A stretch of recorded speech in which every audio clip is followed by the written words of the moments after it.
तो शुभ समाचार में सबसे पहले बात प्रधानमंत्री नरेंद्र मोदी की करेंगे, जो आज 21 अगस्त से जो है 3 दिवसीय विदेश यात्रा पर रहेंगे। 21 और 22 अगस्त को प्रधानमंत्री पोलैंड दौरे पर रहेंगे और फिर 23 अगस्त को युद्धग्रस्त यूक्रेन की राजधानी कीव दौरे पर जाएंगे। 45 सालों में ये पहली बार होने जा रहा है जब कोई भारतीय प्रधानमंत्री पोलैंड की यात्रा पर जा रहा है। वहीं देखिए, यूक्रेन के इतिहास में ये पहली बार कोई भारतीय प्रधानमंत्री कीव जा रहा है। इस यात्रा को लेकर यहां के रहने वाले भारतीय समुदाय के लोग काफी ज्यादा उत्साहित हैं। पिछले लंबे समय से रूस और यूक्रेन के बीच युद्ध लगातार जारी है।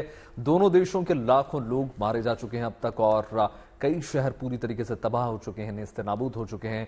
इस सबके बीच प्रधानमंत्री नरेंद्र मोदी की यूक्रेन यात्रा एक युद्ध विराम की किरण के रूप में जरूर देखी जा रही है। यूक्रेन में रहने वाले भारतीय लोगों का यह कहना है कि प्रधानमंत्री मोदी की पहल से दोनों देशों के बीच युद्ध विराम हो जाएगा और इसकी वजह से यह है कि पिछले महीने यानी जुलाई में ही प्रधानमंत्री मोदी रूस दौरे पर गए थे।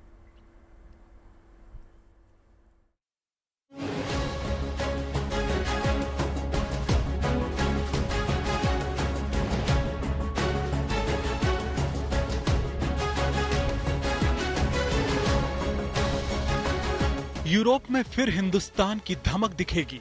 For me, India is the biggest democracy in the world. America भी प्रधानमंत्री मोदी के दौरे से नजरें नहीं हटा पाएगा। एक दौरा जिस पर रूसी राष्ट्रपति व्लादिमीर पुतिन की भी नजरें होंगी। तो मैं ये समझ सकता हूँ कि जो भारत सरकार है वो ये दिखाना चाहता है कि उनका पार्टनरशिप दोनों वेस्ट से है, लेकिन रूस से भी है। दरअसल आज से प्रधानमंत्री मोदी का मिशन यूरोप शुरू हो रहा है। वो शुरुआत में 2 दिन पोलैंड और फिर 1 दिन यूक्रेन में रहेंगे। ये ऐतिहासिक मौका है। भारत के कोई प्रधानमंत्री 45 वर्षों में पहली बार पोलैंड की यात्रा पर होंगे। इसको लेकर वहाँ पलके बिछाकर इंतजार हो रहा है। भारतीय समुदाय के लोग उनका बड़ी ही बेसब्री से इंतजार कर रहे हैं। भारत माता की जय! भारत माता की जय! वंदे मातरम! वंदे मातरम! वंदे मातरम! अपने पोलैंड दौरे में प्रधानमंत्री नरेंद्र मोदी वहां के राष्ट्रपति एंड्रजेस सेबेस्टियन टूडा से मिलेंगे। साथ ही वो भारतीय समुदाय को भी संबोधित करेंगे। ये बहुत ही एक्साइटमेंट है, इवन हमारे में और यहाँ के लोगों में भी। मैंने अपनी मैनेजर से कहा कि मुझे छुट्टी चाहिए उस दिन जिस दिन 21 को आ रहे हैं, तो मेरी मैनेजर ने भी मुझे यही कहा। इवन दो वो इंडियन नहीं है तो भी उन्होंने ये कहा था कि सच्ची मोदी यहाँ आ रहे हैं तो हम मिल सकते हैं। मतलब पोलिश होकर भी इतना एक्साइटमेंट है उन्होंने। और जब इंडियंस की बात करता है तो बहुत सारे लोगों ने जो लिंक भेजी थी उसमें रजिस्टर कर दिया है कि हमें मिलना है, हमें मिलना है। प्रधानमंत्री मोदी की इस विजिट को लेकर पोलैंड में भारतीय नौकरी पेशा और कारोबारी भी काफी उत्साहित हैं। उनके मुताबिक इससे दोनों देशों के लोगों को रोजगार और कारोबार के अच्छे मौके मिलेंगे, नए रास्ते खुलेंगे। हमारे अलावा यहाँ पे 50,000 से ज्यादा इंडियंस रहते हैं, उनके लिए बड़ा एडवांटेज हो जाएगा। फायदे की बात यह है कि नए अपॉर्चुनिटीज ओपन होंगे और इंडिया हाईलाइट होगा पोलैंड के लिए भी, and same vice versa Poland के लिए भी बहुत सारे बिजनेस अपॉर्चुनिटीज जिनको इंडिया ग्रो होना है वो भी एक डोर ओपन हो जाएगा। इसका खुशी हम बयां भी नहीं कर सकते कितनी खुशी है, क्योंकि हर वक्त जिसको मोदी जी को, जिसने भारत को, इंडिया को रिप्रेजेंट किया है ऑल ओवर वर्ल्ड में, जहाँ पे जैसे कि पोलैंड है वहाँ पे पता नहीं था किसी को इंडिया कौन है, इंडियन क्या है। अभी सब लोग हमको ऐसा बोलते हैं कि नरेंद्र मोदी, वो इस तरह से जानते हैं अभी सब यहाँ पे। पोलैंड के इस दौरे के बाद प्रधानमंत्री मोदी यूक्रेन भी जाएंगे। पहले वो जुलाई में रूस गए थे, अब वो जंग के बीच ही यूक्रेन पहुंचेंगे। यानी ये भारतीय कूटनीति की भी बड़ी जीत है। रूस और यूक्रेन दोनों ही पक्ष भारत की अहमियत समझते हैं। खुद पश्चिमी देशों की निगाहें इस सबसे अहम दौरे पर हैं। और मुझे लगता है शायद ये जो लोग भी सोचते हैं यहाँ के यूक्रेनियन की मोदी जी आ रहे हैं, क्योंकि मोदी जी का नाम है इससे हुए पूरी दुनिया में एक गद्दावर नेता है वो। मुझे लगता है सब लोग जैसे बोलते हैं यूक्रेनियन, मैं अपनी इंडियंस को नहीं कह रहा हूँ, यूक्रेनियन लोग बोलते हैं कि मोदी जी के आने के बाद युद्ध पे विराम लगेगा। शायद मुझे लगता है मोदी जी के हाथों से ही ये काम होना है और ये एक इतिहास बनेगा कि इंडिया से प्राइम मिनिस्टर आए मोदी जी और उन्होंने युद्ध पर विराम लगवा दिया। With the arrival of Prime Minister, like it will give boost to our bilateral relations. Like it will increase, like between individual to individual relations also, and it is great. We are quite enthusiastic about Prime Minister's. Bharat Ukraine के बीच कूटनीतिक संबंध स्थापित होने के 3 दशक बाद ये पहली बार होगा जब कोई भारतीय प्रधानमंत्री यूक्रेन के दौरे पर पहुंच रहे हैं। अपने दौरे में पीएम मोदी वहां शुक्रवार को यूक्रेन के राष्ट्रपति जेलेंस्की से मिलेंगे। बताया जा रहा है कि इस दौरान दोनों नेताओं के बीच राजनीतिक, आर्थिक, शिक्षा, निवेश और मानवीय मदद समेत कई मुद्दों पर बातचीत हो सकती है। साथ ही पीएम मोदी वहां भारतीय समुदाय के बीच भी समय बिताएंगे। इसके अलावा वो भारतीय मेडिकल छात्रों से भी मुलाकात करेंगे। जाहिर है अगले 3 दिन यूक्रेन, रूस, अमेरिका, पोलैंड और दूसरे कई पश्चिमी देशों की सांसें थमी रहेंगी।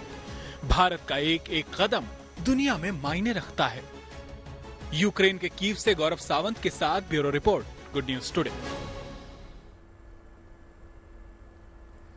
यूक्रेन और रूस के बीच जंग जारी है। रूस के निशाने पर राजधानी कीव है। अब जब प्रधानमंत्री यूक्रेन का दौरा करने वाले हैं, तब भी कीव में रात के वक्त सायरन सुनाई दे रहे हैं।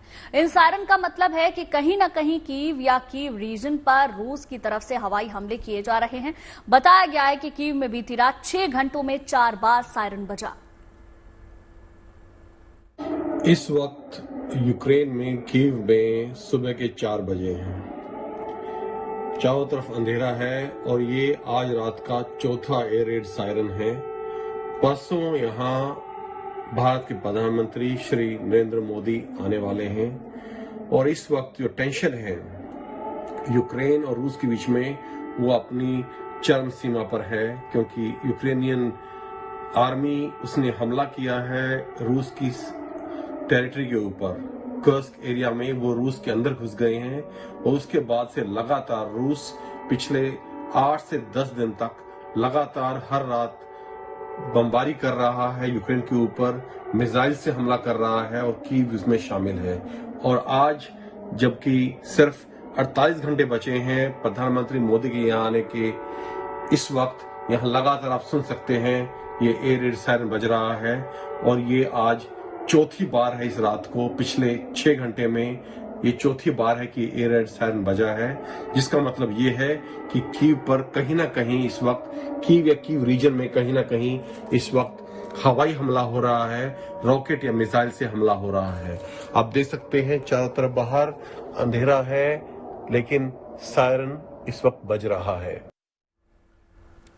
देखिए, प्रधानमंत्री मोदी के दौरे का सबसे अहम दिन 23 अगस्त होगा। इस दिन प्रधानमंत्री मोदी ट्रेन के रास्ते कीव पहुंचेंगे। यह दौरा जो है ऐसे वक्त में होने जा रहा है जब रूस और यूक्रेन जंग के मैदान में बिल्कुल आमने सामने है। तो क्यों उनके दौरे पर दुनिया की निगाहें टिकी रहेंगी? चलिए आपको एक एक करके समझाने की कोशिश करते हैं। देखिए, यूक्रेन में जो भारतीय इस वक्त हैं, उन्हें लगता है कि केवल भारत ही है जो मध्यस्थता करके रूस और यूक्रेन के बीच की जंग को रुकवा सकता है। वॉर रुकवाने की उम्मीद इसलिए भी की जा रही है क्योंकि बीते महीने ही प्रधानमंत्री मोदी रूस के दौरे पर थे और अब वो यूक्रेन के दौरे पर होंगे। जी हाँ गुंजन, देखिए, और सबसे बड़ी बात यह भी है कि रूस और यूक्रेन के बीच युद्ध के बावजूद भारत उन चुनिंदा देशों में शुमार है जो रूस और यूक्रेन दोनों के संपर्क में परस्पर बना हुआ है और दोनों ही देशों से भारत के अच्छे खासे संबंध। प्रधानमंत्री मोदी ऐसे वक्त कीव पहुंचेंगे जब रूस से उसकी जंग चल रही है और कीव पर अभी भी हवाई हमलों की आशंका पर बजने वाले सायरन की आवाज सुनाई जा सकती है।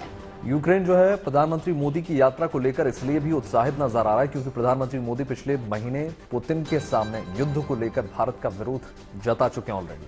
भारत के रिश्ते रूस से भी अच्छे हैं और भारत ने युद्ध के दौरान यूक्रेन की भी बढ़ चढ़कर मानवीय मदद की है। भारत की इस कूटनीति से दुनिया के तमाम देश भी दंग हैं।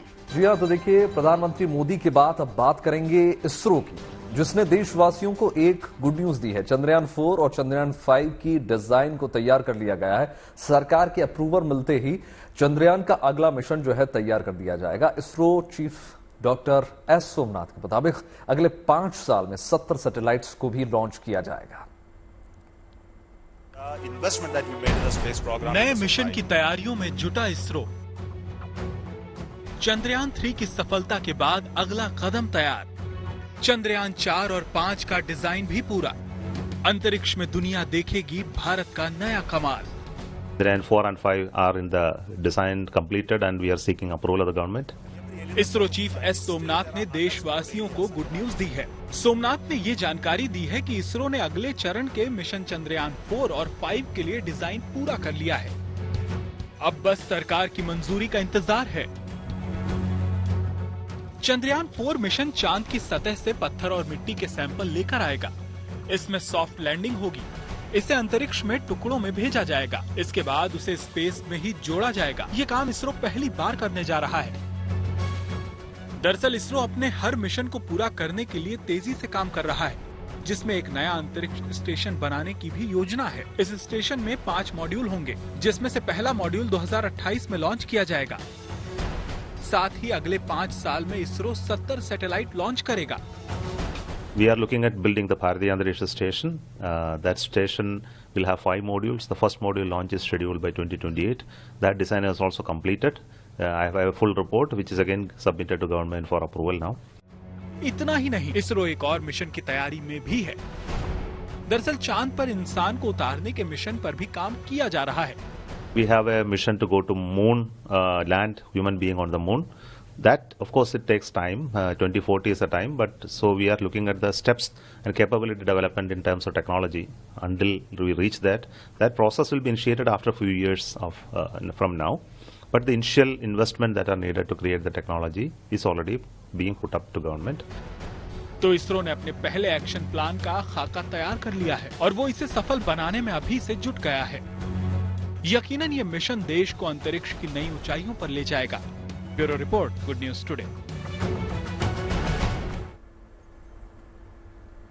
दिल्ली के नेहरू तारा मंडल में नेशनल स्पेस डे की तैयारियां चल रही हैं। वहां इसरो की तरफ से 2040 की तैयारियों की झलक दिखाई गई है, जिसके तहत चांद पर कॉलोनी का मॉडल बनाया गया है। मतलब चांद पर घर है, रिसर्च लैब है और सैटेलाइट लॉन्च पैड भी है। मतलब इसरो के 2040 का विजन आपको यहां देखने को मिल सकता है।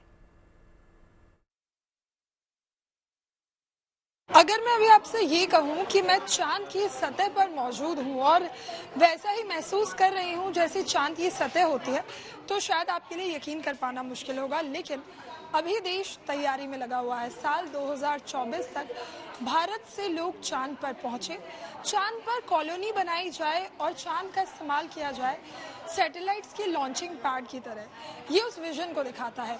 ये सरफेस ठीक वैसी ही बनाई गई है जैसी चांद की सरफेस होती है।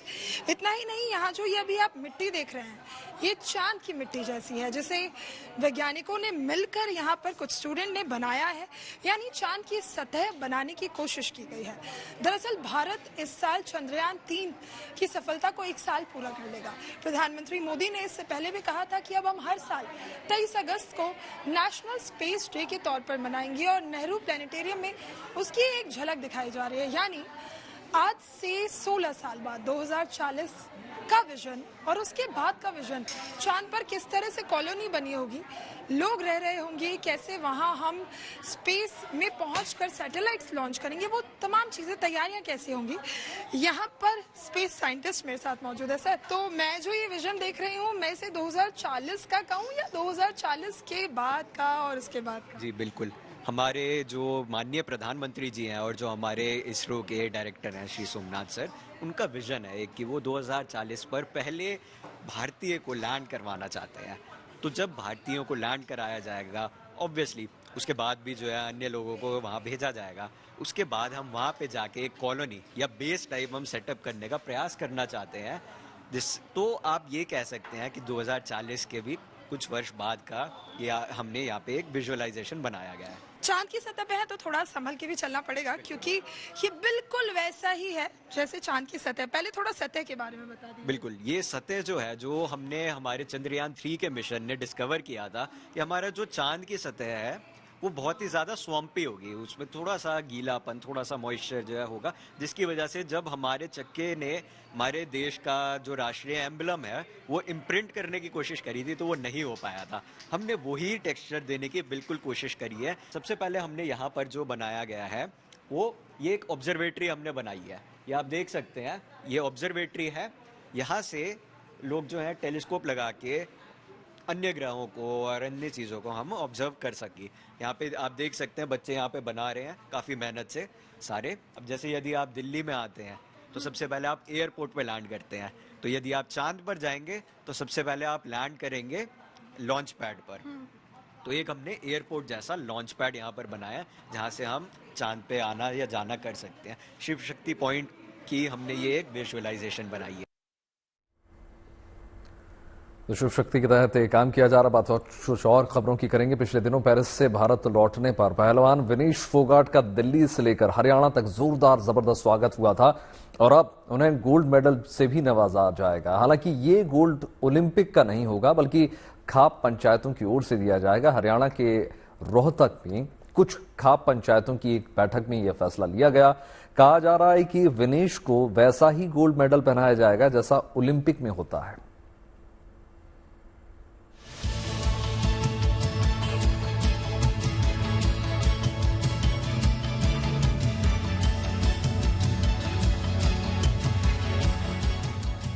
भले ही पहलवान विनेश फोगाट ओलंपिक में गोल्ड न जीत पाई हों, लेकिन भारत लौटने के बाद देशवासी उन्हें गोल्ड मेडल पहनते हुए देख सकेंगे। दरअसल हरियाणा के रोहतक में कुछ खाप पंचायतों की एक बैठक हुई जिसमें यह फैसला लिया गया कि वो विनेश को गोल्ड देकर सम्मानित करेंगे। दावा है कि इसके लिए गोल्ड मेडल ठीक उसी तरह का बनवाया जाएगा जैसा ओलंपिक में होता है। 25 तारीख को सरव खाप द्वारा उनको गोल्ड मेडल द्वारा उनको रिवार्ड दिया जाएगा और जो भी खापें हैं अपनी तरफ से जो कर सकती है मान सम्मान में उनके लिए यहाँ पर हजारों की संख्या इकट्ठे होंगे और बेटी के मान सम्मान को और आगे बढ़ाएंगे। उनको हम जो ओलंपिक में गोल्ड मेडल दिया जाता है उसी तरह का गोल्ड मेडल बनवाएंगे और उस पर सरव खाप भारत लिख के उनका गोल्ड मेडल बनवाया जाएगा। ये सम्मान समारोह 25 अगस्त को इसी नांदल भवन में आयोजित किया जाएगा। इसमें हरियाणा ही नहीं उत्तर भारत की कई खाप पंचायतों के प्रधान और प्रतिनिधि शामिल होंगे। विनेश को ओलंपिक के फाइनल से ठीक पहले ओवरवेट बताकर डिस्क्वालीफाई कर दिया गया था। समारोह ये होगा जी, ढोल नगाड़ों के साथ बेटी का स्वागत करेंगे। भव्य स्वागत नांदल भवन बोहर में होगा। ये इसमें सर्व खाप शामिल होंगी। इसमें ना कोई नेता होगा ना कोई और, सिर्फ खाप चौधरी और तपे होंगे। समस्त भाईचारा होगा, समस्त खापे होंगी। तो भले ही देश की बेटी विनेश फोगाट इस बार ओलंपिक में गोल्ड न जीत पाई हो, लेकिन आगे वो फिर से देश का नाम रोशन करें। इसके लिए ये सम्मान समारोह उनका हौसला जरूर दोगुना कर देगा। रोहतक से सुरेंद्र सिंह के साथ bureau report, good news today.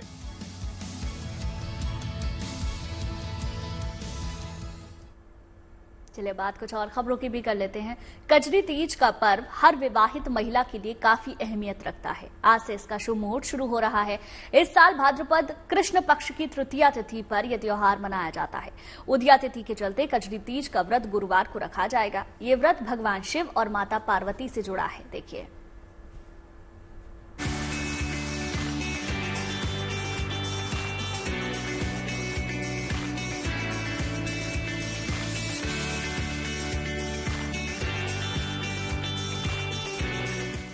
आज और कल का दिन महिलाओं के लिए बेहद खास है। ये दो दिन उन कन्याओं के लिए भी खास है जो अपने लिए अच्छे वर की कामना कर रही हैं। आज और कल का दिन भगवान शिव और माता पार्वती की आराधना का है।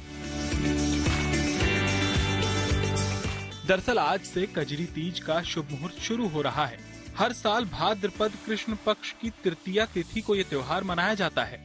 हिंदू पंचांग के अनुसार भाद्रपद कृष्ण पक्ष की तृतीया तिथि आज शाम 5:06 से शुरू होगी। इसका समापन कल यानी गुरुवार को दोपहर 1:46 पर होगा। लेकिन उदया तिथि के चलते कजरी तीज का व्रत गुरुवार को ही रखा जाएगा। यानी आज आप तैयारी कर सकती हैं, भगवान शिव और माता पार्वती की आराधना कर सकती हैं। आज और कल दोनों दिन पूरी आस्था के साथ आप भगवान भोले शंकर और माता पार्वती को समर्पित कर दीजिए।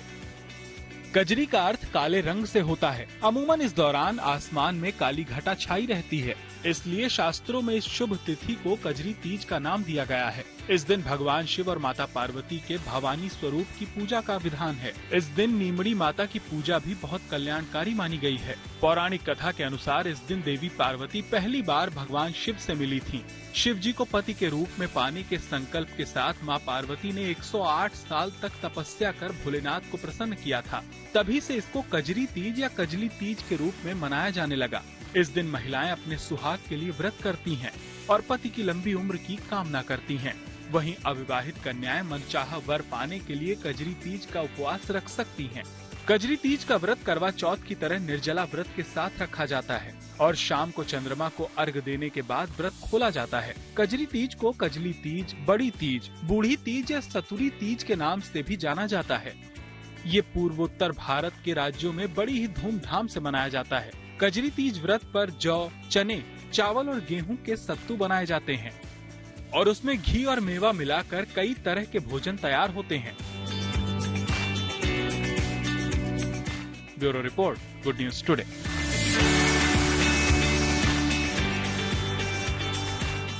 बजरंगबली की फैन फॉलोइंग किसी से छिपी नहीं है। इन्हें रामधुन पसंद है, राम जी के जीवन के प्रसंग इन्हें खूब भाते हैं। तभी तो इंडिया ही नहीं, 7 समंदर पार भी बजरंगबली की महिमा के किस्से सुनाए जाते हैं। और यही वजह है कि अमेरिका में वीर बजरंगी की एक बड़ी प्रतिमा लगवाई गई है।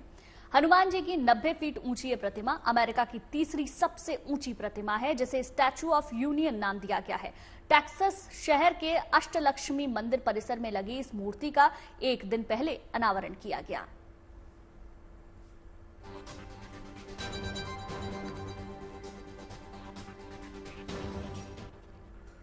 बात कुछ और खबरों की होगी। बाढ़ और बारिश की वजह से देश के कई हिस्सों में लोगों के लिए मुश्किल तमाम खड़ी हो गई हैं।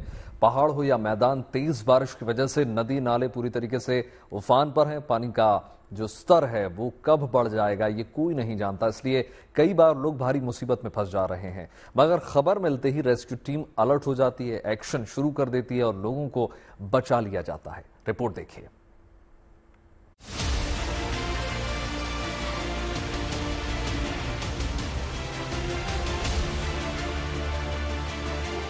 मॉनसून का प्रहार, पहाड़ से लेकर मैदान तक हाहाकार।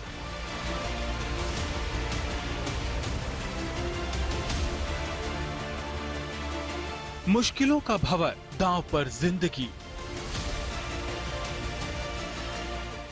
इन तस्वीरों को देखकर अंदाजा लगाना मुश्किल नहीं है कि अगस्त के महीने में हालात किस कदर बिगड़ गए हैं। जगह जगह तेज बारिश की वजह से लोगों की जान पर बना रही है। इन सब के बीच जहां कोई नहीं पहुंच पा रहा, वहां बचाव कर्मी देवदूत बनकर पहुंच रहे हैं। तेज रफ्तार लहरों ने भी इन जवानों के हौसले के आगे हार मान ली है। जहां भी मुसीबत बड़ी है, वहां एनडीआरएफ, एसडीआरएफ और एसएसबी के जवान लोगों को संकट से निकाल लेते हैं। ये तस्वीर बिहार के बगहा की है, जहां वाल्मीकि आश्रम में दर्शन कर लौटते समय कुछ श्रद्धालुओं के लिए बड़ी मुश्किलें खड़ी हो गईं। दरअसल तमसा नदी में अचानक जलस्तर बढ़ गया। उसके बाद तेज बहाव के भंवर में ये यात्री फंस गए, जिसके बाद तुरंत एसएसबी की टीम ने मोर्चा संभाला और एक रस्सी के जरिए चेन बनाकर एक एक कर 10 लोगों को रेस्क्यू कर लिया। बता दें कि कुछ दिन पहले भी एसएसबी के जवानों ने तमसा नदी से 69 लोगों को बचाया था। दरअसल बिहार की नदियों में बढ़ते जलस्तर ने तबाही मचाना शुरू कर दिया है। भागलपुर के कई गांव में गंगा नदी के बढ़ते जलस्तर से लोगों की मुसीबत बढ़ गई है। नवगछिया के गोपालपुर में बना करोड़ों का रिंग बांध टूट गया, जिससे आसपास के कई गांवों को पानी ने अपने आगोश में समेट लिया है। इस मुश्किल हालात के बीच प्रशासन और एसडीआरएफ की टीमें लोगों को सुरक्षित स्थानों तक पहुंचाने में जुटी हैं।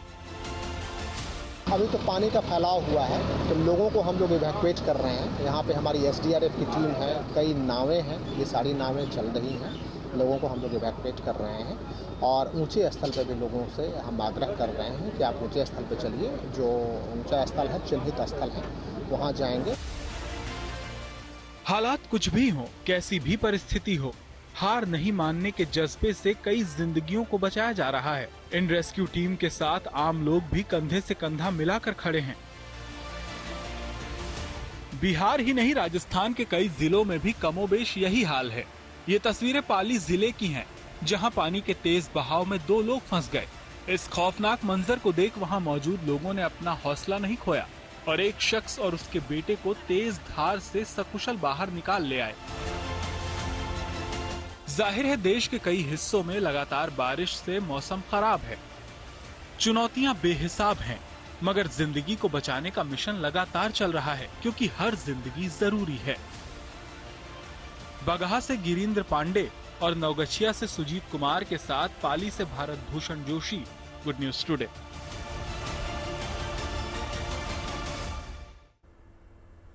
कहीं पहाड़ दरक रहे हैं तो कहीं बादल फट रहा है तो कहीं बाढ़ बारिश की वजह से नदियां उफान पर हैं।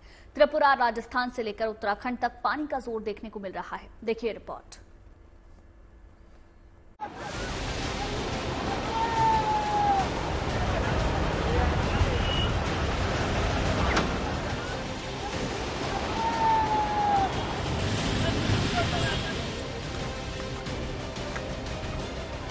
कहीं बादल फटा, कहीं लैंडस्लाइड हुई, नदियों नालों में उफान, शहर दर शहर से आ रही बाढ़ बारिश की तस्वीरें।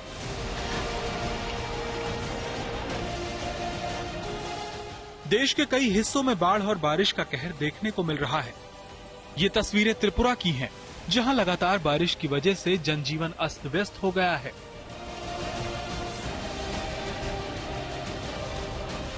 पानी लोगों को डरा रहा है। भारी बारिश के कारण कई इलाके पानी में डूब गए हैं। लगातार बारिश के कारण हावड़ा, धलाई, मुहुरी और खोवाई नदियां खतरे के निशान से ऊपर बह रही हैं। शांतिर बाजार के देवीपुर एडीसी गांव में भी लैंडस्लाइड से बड़ा नुकसान हुआ। आप लोग काम फील्ड पे लगे हुए हैं कि कैसे लोगों को बचाया जाए, लैंडस्लाइड जहाँ वहाँ रोड क्लियर किया जाए, जहाँ पावर लाइन खराब है वहाँ स्टोर किया जाए, ये चल रहा है। और साथ में मैं ये बोलना चाहूँगा कि जो IMD ने अभी जो फोरकास्ट दिया है, उन्होंने बोला है चूँकि आप जानते हैं एक्टिव मानसून का सीजन है, तो इसमें लगभग लाइट टू मॉडरेट यानी थोड़ा बहुत बारिश होने की अभी भी संभावना है और उसकी वजह से साउथ त्रिपुरा डिस्ट्रिक्ट में रेड अलर्ट जारी है और बाकी 7 डिस्ट्रिक्ट में जो 7 डिस्ट्रिक्ट है वहाँ पर अभी भी ऑरेंज अलर्ट है। यानी मुश्किल चुनौतियों के बीच त्रिपुरा सरकार लगातार एक्शन मोड में काम कर रही है, लेकिन अभी त्रिपुरा के लोगों की मुश्किलें कम होती नहीं दिख रही हैं। बंगाल की खाड़ी में बने दबाव के कारण यहां और बारिश होगी। त्रिपुरा ही नहीं, उत्तराखंड में भी बाढ़ और बारिश की मार देखने को मिली है। बादल फटने से मची तबाही के निशान हल्द्वानी में जगह जगह देखने को मिले। आमखड़ी नाले की एक दीवार टूट गई थी, जिससे भारी मात्रा में मलबा और पूरा पानी ये कृष्णा बिहार, गायत्री बिहार और इस क्षेत्र में भर गया था। सुबह से रात भी बचाव कार्य शुरू कर दिए गए थे। रात ही पोकलैंड मशीन और जेसीबी मशीनें लगा दी गई थी। वर्तमान में भी पोकलैंड मशीन से दीवार निर्माण का कार्य चल रहा है और मलबा शिफ्टिंग का काम भी चल रहा है। दरअसल उत्तराखंड में लगातार हो रही बारिश के बाद नदियां और बरसाती नाले उफान पर हैं। रामनगर में एक कार पानी के तेज बहाव में बह गई। हालांकि गनीमत ये रही कि कार में सवार 4 लोग सही सलामत बच गए। वहीं राजस्थान के अलवर में इस साल झमाझम बारिश के चलते 8 साल बाद सिली सेड़ झील लबालब भर गई है। ऐसे में झील के आसपास के सभी गांवों को अलर्ट कर दिया गया है। किसी भी अनहोनी से निपटने के लिए आसपास के इलाकों में सिविल डिफेंस और पुलिस के जवानों को तैनात कर दिया गया है। मौसम विभाग के मुताबिक कई राज्यों में अभी आसमानी आफत का दौर रुकने वाला नहीं है, लेकिन सभी यही उम्मीद कर रहे हैं कि ये संकट का दौर जल्द थमेगा। रेशमी देवनाथ और राहुल सिंह धर्मवाल के साथ bureau report, good news today. अब बात करेंगे महाराष्ट्र के बदलापुर की, जहां बच्चियों के साथ हुई शर्मनाक घटना के बाद कल खूब हंगामा हुआ। इस घटना को लेकर महाराष्ट्र में भारी विरोध प्रदर्शन किया गया। घटना के बाद इंटरनेट बंद कर दिया गया था, जो अब बहाल कर दिया गया है। अंबरनाथ करजत रूट पर स्थानीय ट्रेन सेवाएं 10 घंटे बाद फिर से शुरू हो गई। हम हैं फतेहपुर रेलवे स्टेशन पे। ये वही रेलवे स्टेशन है जहाँ पे भारी प्रोटेस्ट हुआ था, रुक गई थी, सड़कों पर प्रोटेस्ट हो रहा था और यही नहीं आसपास के इलाकों में काफी ज्यादा दिक्कतें लोगों को जब तब हुई जब काफी सारे प्रोटेस्टर्स सड़कों पर भी उतर आए थे। लेकिन इस वक्त जो स्थिति है वो कुछ अलग है। जो ट्रेनें हैं इस वक्त रेलवे स्टेशन पे सुचारू रूप से चल रही है। अभी थोड़ी देर पहले ही एक ट्रेन निकली है जो ऑफिस गोवा से आप देख लीजिए, वो जा रहे हैं अपने डेस्टिनेशंस की तरफ। लेकिन सबसे बड़ी समस्या यही है इस वक्त की इंटरनेट जो कल रात से बंद किया गया था प्रशासन द्वारा, वो अभी तक चालू नहीं किया गया है, सुचारू रूप से उसे पोजीशन पे नहीं लाया गया है, जिसकी वजह से इंटरनेट नहीं होने की वजह से लोगों को कम्युनिकेशन में थोड़ी दिक्कतें जरूर आ रही हैं। लेकिन जो प्रशासन है उसका यही कहना है कि ये लॉ एंड ऑर्डर सिचुएशन को बहाल करने के लिए ये जरूरी कदम था, जिसकी वजह से ताकि अफवाहें जो है वो न फैले और जो स्थिति है वो कंट्रोल में हो जाए, इसी की वजह से ये कदम उठाया गया है। चलिए अब आपको दिखाते हैं एक चलता फिरता म्यूजिक स्टूडियो। मुंबई में ये स्टूडियो को म्यूजिक ऑन व्हील नाम दिया गया है। इसमें स्कूली बच्चों को मुफ्त में संगीत सिखाया जाता है। बस में कई तरह के म्यूजिक इंस्ट्रूमेंट्स रखे हुए हैं, मतलब बस के अंदर मस्ती की पाठशाला लगती है।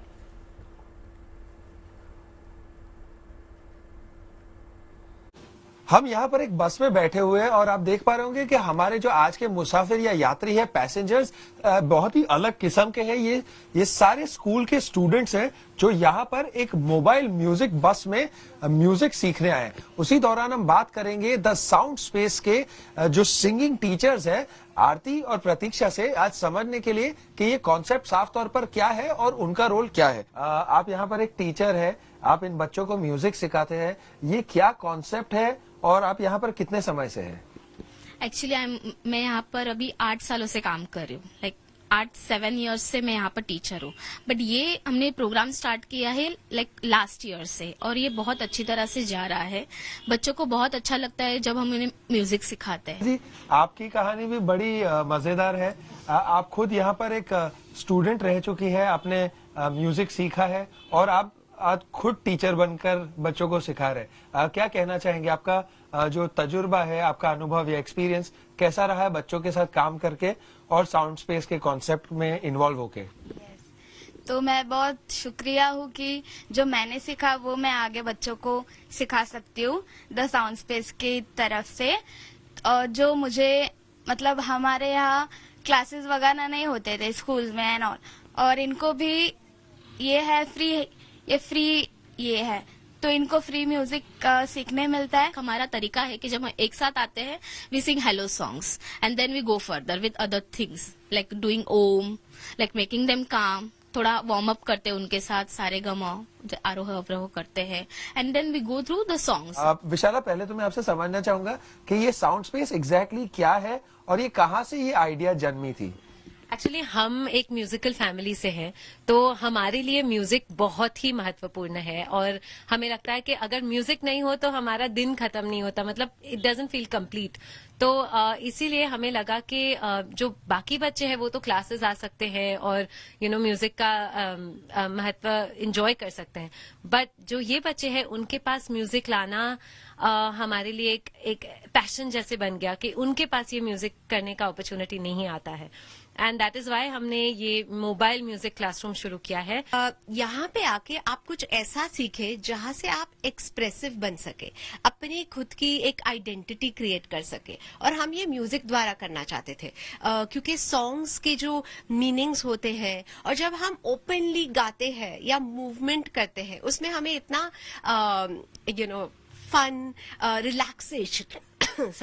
रिलैक्सेशन ये दोनों चीजें मिलते हैं सो इस तरह से हमने सोचा ये एक स्पेस हम क्रिएट करेंगे।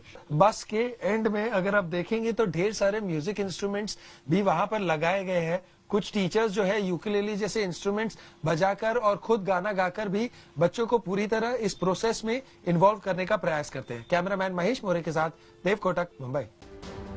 उम्मीद करते हैं शुभ समाचार में आपके दिन की शुरुआत अच्छी खबरों के साथ हुई होगी। बिल्कुल, देश और दुनिया की तमाम पॉजिटिव खबरों के लिए जुड़े रहिए गुड न्यूज टुडे के साथ। नमस्कार।